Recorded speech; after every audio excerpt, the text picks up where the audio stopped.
I loved your daughter like she was my own. I loved you. Chestnuts roasting on an open fire. Today we're talking about 1994's remake of the 1947 classic Miracle on 34th Street.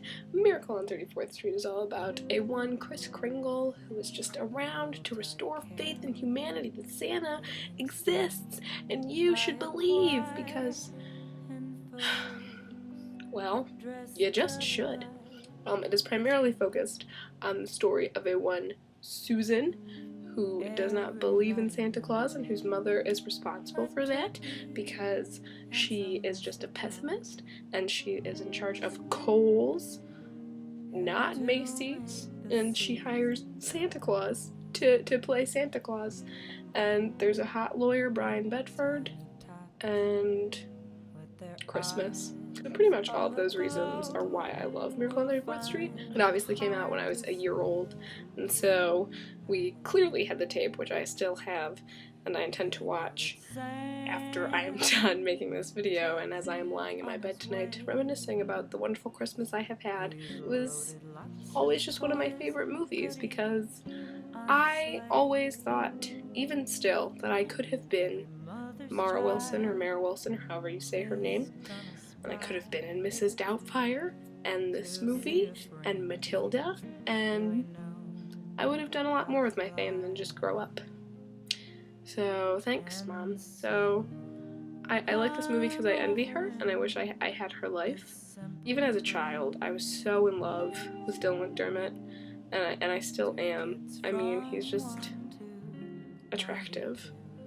Something I really take pride in for like knowing that I knew even at such a young age, like, man, that guy's jawline is off the hook.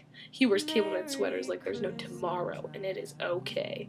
If you did not know, which I'm sure you didn't because most people aren't as obsessed as myself, John Hughes wrote and produced this particular version of Miracle on 34th Street.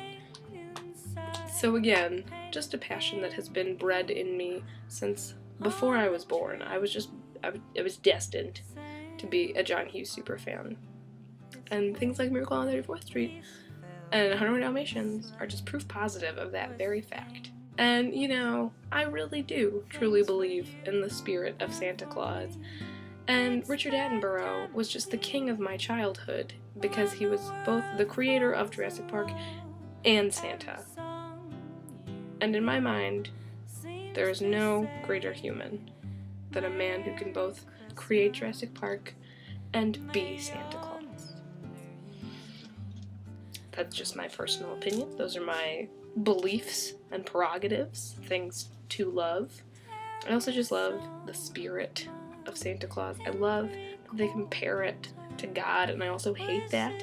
But I like that, you know, it's preposterous enough to believe in God, so why can't you believe in Santa Claus? Also, Daphne in this movie, my girl, we were big Frasier fans. Still are. I don't have a lot to say. I'm very flustered. It's been Christmas today. The Doctor Who Christmas special was just on. I've been driving all over the place. I gotta do laundry, I think. I smell weird. I mean, I've been in this outfit all day, so. Merry Christmas. They had put a fart machine into my sleeping bag.